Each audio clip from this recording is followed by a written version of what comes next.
ታቸራችሁ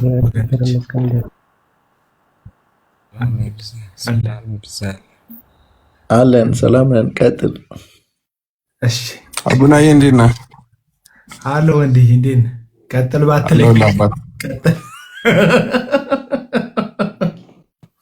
ሰላም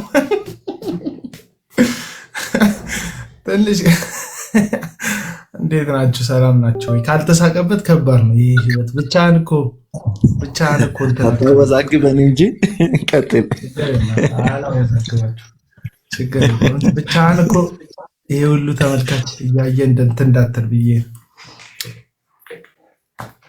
ፀጉሬ ገባ ማለት ስለጀመረ ጽሁፍን ትንሽ ወደ ላይ አድርግልኝ። እዚህ ጋር ካመጣኝ ጋር ማውጣት እኮ እንትን አደረገኝ። እንደዚህ ላድርገው መሰለኝ።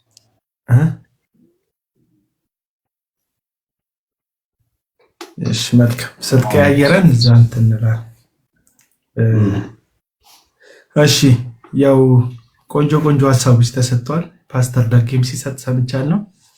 ሆስታችንም ማቲም የራሱን ሀሳብ ሳይንሸራሸር ነበረ። በጣም ቆንጆ ሀሳብ ነው። እንደ ብሩኖ ፈርናንዴስ መሀል ላይ ቁጭ ብሎ እያከፋፈለ የነበረው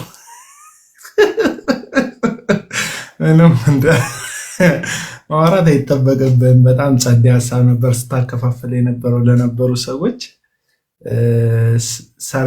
ሰለሞንም ሀሳብ ሲሰጥ ሰምቻለሁ። አይ ቲንክ ከዛ ፍቅር አብን ሀሳብ ሲሰጥ አልሰማሁም። ዳን ሀሳብ ሲሰጥ አልሰማሁም። ቀድም አንድ ወንድም ነበር ሀሳብ የሰጠ፣ አሁን ስመጣ አላገኘሁትም በቦታው። ቆንጆ ሀሳቦች እየተንሸራሸሩ ነው። ያው የርዕሰ ጉዳይ ዋና ልበምት ሰሞኑ የተፈጠረው ሁኔታ ይመስለኛል። በተለይ ይህችን 1 ቀንና 2 ቀን በመሰረተ ክርስቶስ ቤተክርስቲያን መሪዎችና በዶክተር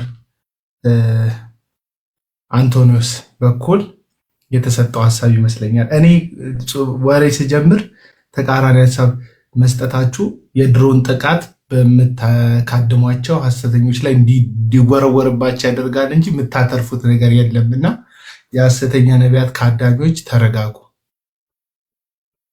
እኔ ነገራቸዋለሁ። መታችሁ ነገር አትፈልጉኝ። በየቦታው ነገር ስመጣ ማውራት ስጀምር መጥተው እንትን ይላል።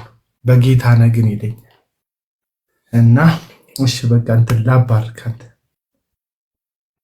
ሐሳቤን አትበትን። ደግሞ እንዴት ብሎክ ያደረኳችሁ ሰዎች የምትመጡት ግን?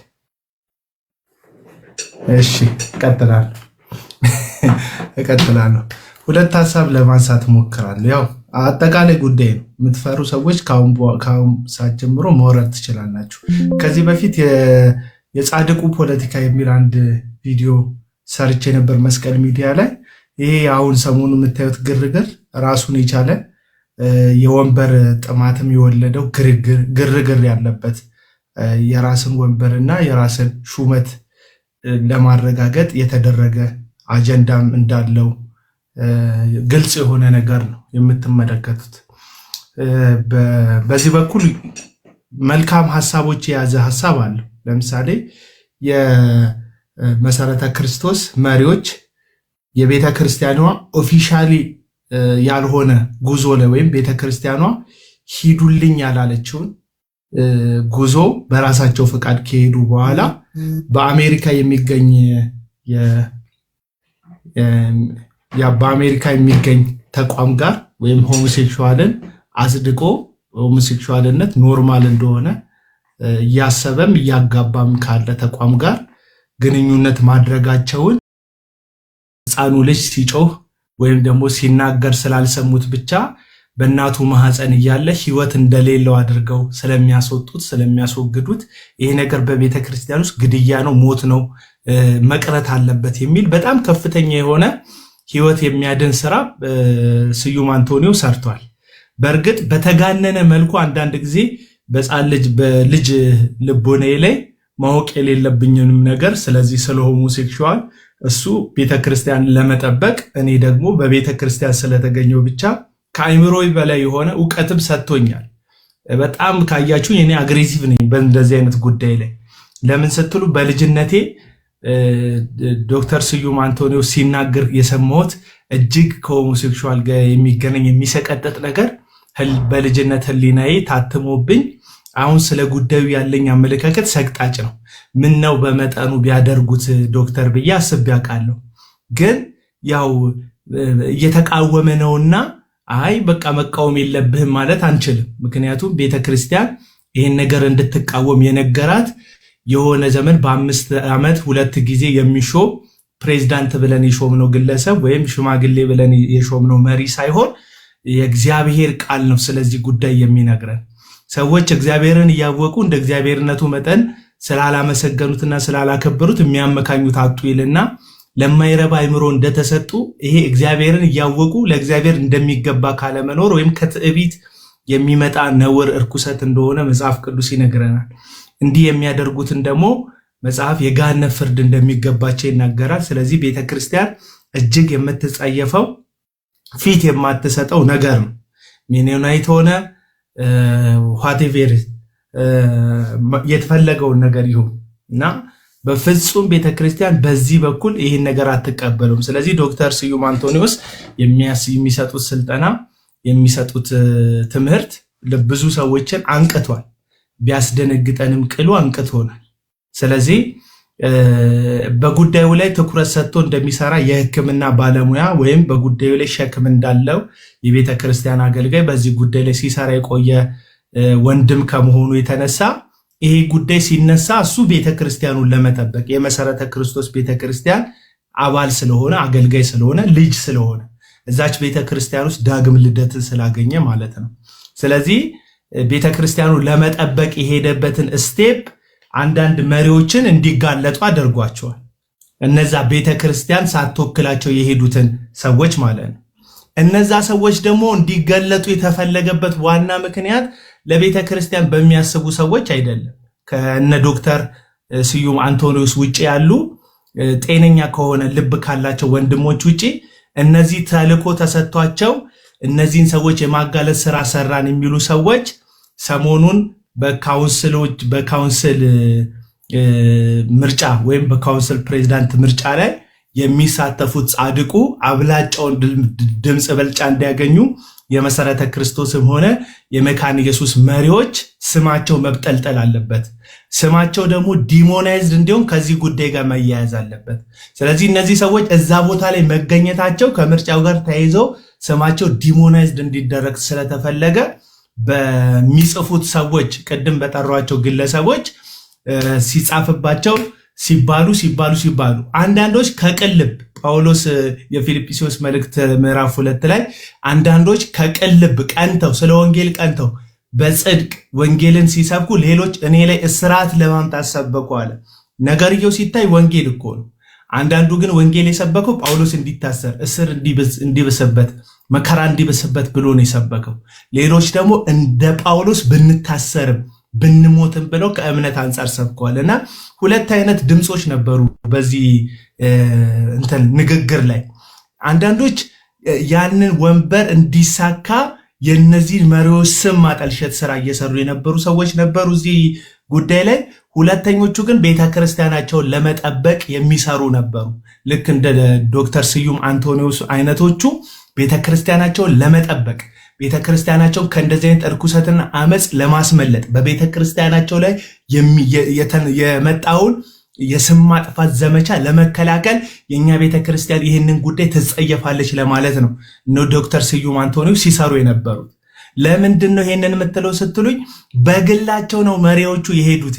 መሪዎቹ በግላቸው ከሄዱ ቤተክርስቲያንን ወክለው ካልሄዱ ወይም ቤተክርስቲያን ሂዱና የሆነ ነገር አምጡልኝ ብላ ካላከቻቸው ኦፊሻል የሆነ የቤተክርስቲያን ጉዞ አይደለም ያደረጉት፣ ወይም ቤተክርስቲያኒቷን በመወከል አይደለም የተንቀሳቀሱ። ስለዚህ እነሱ ላጠፉት የግል ጥፋት ቤተክርስቲያን የምትጠየቅበት ምንም አይነት መንገድ የለም። ስለዚህ እነ ዶክተር ስዩም አንቶኒዎስ ምንድነው የሰሩት ስትሉ፣ ሰርጀሪ ነው የሰሩት። ቤተክርስቲያኗና የሚመሯት ግለሰቦች በሄዱበት አጀንዳ ጉዳይ ላይ አንድ አይነት አቋም እንደሌላቸውና ይህቺ ቤተክርስቲያን ለወንጌል የኖረች ቤተክርስቲያን እንጂ የግብረ ሰዶም ግንኙነትን የምትደግፍ ቤተክርስቲያን እንዳልሆነች እንዲታወቅ ነው ያደረጉት። አለቀ። ግልጽ ነው ሐሳቤ ማቲ። በሚብራራ መንገድ ነው እየተናገርኩ ያለሁት። ገብቷችኋል ሐሳቤ? አላወሳሰብኩትም ማለት ግልጽ ነው። ስለዚህ ሁለት አይነት ጸሐፊዎች ነበሩ። ሲታዩ ሁለቱ ግብረ ሰዶምን የሚቃወሙ ቤተክርስቲያን እንዴት እንደዚህ ትሆናለች የሚሉ ናቸው። አንደኞቹ ግን ምን አይነቶች ናቸው? እነሱ የወከላቸው ወይም እንዲጽፉላቸው ኢንፎርሜሽን የሚሰጣቸው ግለሰብ በካውንስሉ ውስጥ ፕሬዝዳንት ሆኖ እንዲመረጥ የነዚህን ሰዎች ስም ለማጠልሸት ነው ሲጽፉ የነበሩት። የየቶቹ ሰዎች ስም ለማጠልሸት? በመሰረተ ክርስቶስ ቤተክርስቲያን አመራር ያሉትን ሰዎች ስም ሲያጠለሹ ነበሩ። ከዛስ በመካነ ኢየሱስ ቤተክርስቲያን ያሉ አመራሮችን ለምን ስትሉ በመካነ ኢየሱስና በመሰረተ ክርስቶስ በሙሉ ወንጌል የሚወከሉ መሪዎች ናቸው ካውንስሉ ላይ ፕሬዝዳንት ሆኖ የሚወዳደሩትና የሚመረጡት። ቃለ ሕይወትን የሚጨምሩ ማለት ነው። በቃለ ሕይወት በመሰረተ ክርስቶስ በሙሉ ወንጌልና በመሰረተ ክርስቶስ መካከል ያለ ነው የእንትን ውድድር ማለት ነው፣ የካውንስል ፕሬዝዳንት ምርጫ። ስለዚህ እነዚህ ሰዎች ስም ዲሞናይዝድ ቢሆን ቀላል ነው ለመመረጥ። ሰሞኑን አይታችኋል አይደል? መጋቢ ጻድቁ በ11ኛው የአብያተ ክርስቲያናት ህብረት ባለ 11 ነጥብ መግለጫቸውን ራሳቸው ያወጡትን መግለጫ ሽረው በዛ ቦታ ላይ ተገኝተው ነበር። ለምሳሌ ሰው መንፈስ ነን የሚሉ፣ የበግ ልጅ በግ ነው፣ የሰው ልጅ ሰው ነው፣ የእግዚአብሔር ልጅ እግዚአብሔር ነው ብለው የሚያስተምሩ ራሳቸውን እግዚአብሔር እንደሆነ ክሌም የሚያደርጉ እነ ጃፒ ጋር አብረው ሪቫን ሲቆርጡ ተመልክታቸዋል።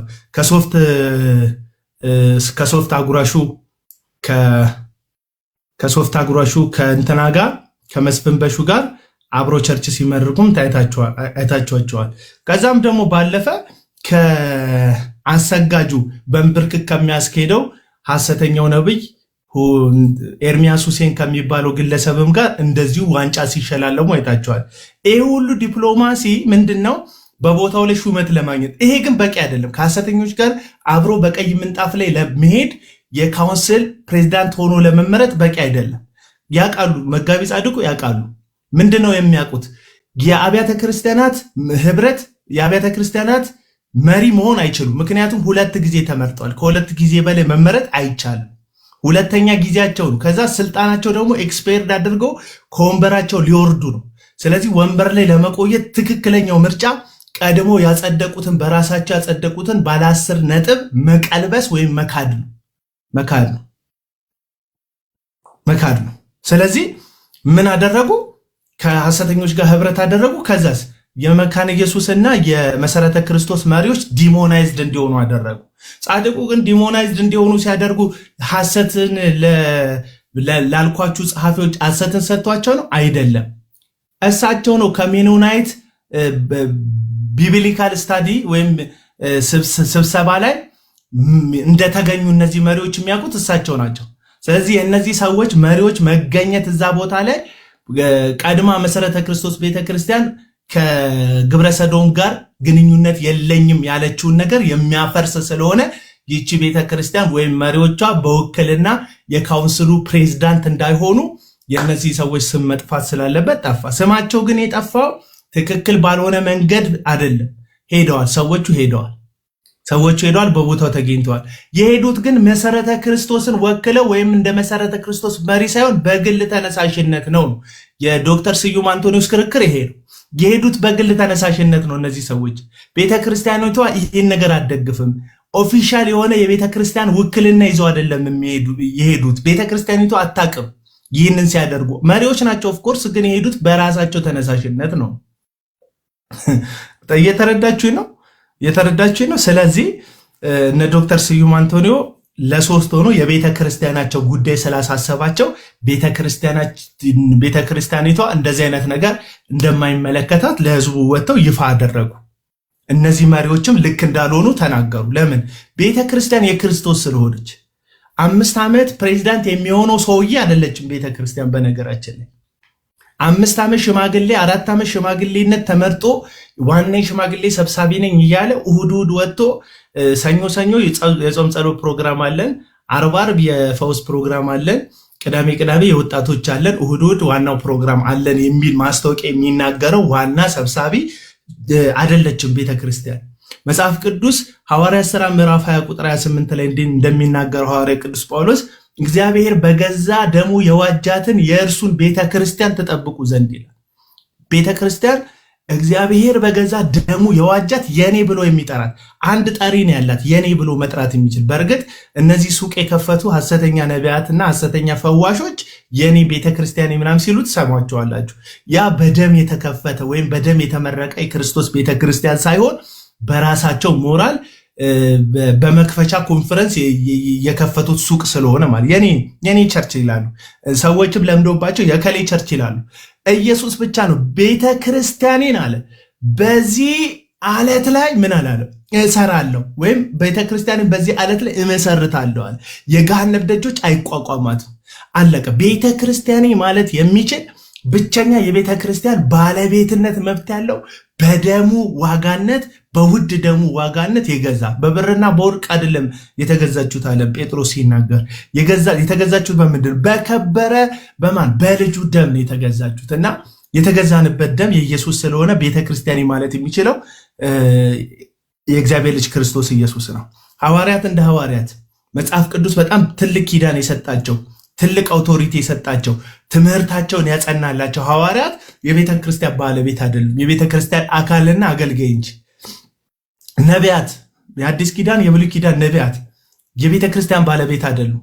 ለቤተ ክርስቲያን ትንቢት ያመጡ በቤተ ክርስቲያን ያገለገሉ የቤተ ክርስቲያን አገልጋዮች እንጂ። አለቀ። ቤተ ክርስቲያን የክርስቶስ ኢየሱስ ናት።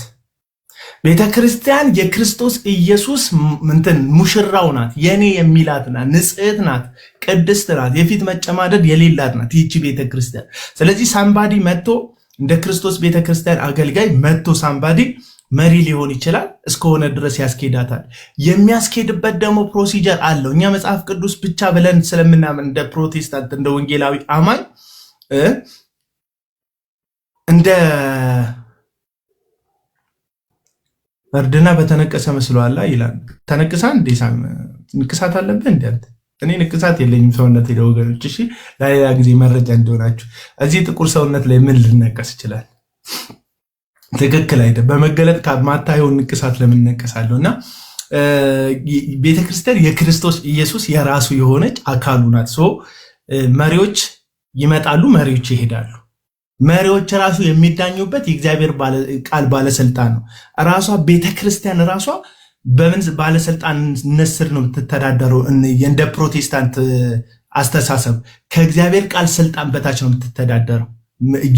ለእኛ ቤተክርስቲያን ለወንጌላውያን አማኝ ቤተክርስቲያን ዋናው ባለስልጣናችን መጽሐፍ ቅዱስ ነው። ልካችንም ስህተታችን የሚዳኘው የሚመዘነው ቱንቢያችን መለኪያችን ውሃ ልካችን የእግዚአብሔር ቃል ነው። በእግዚአብሔር ቃል መሰረት እነዚህ መሪዎች ሲያጠፉ እንደ እግዚአብሔር ቃል ቻሌንጅ እናደርጋቸው።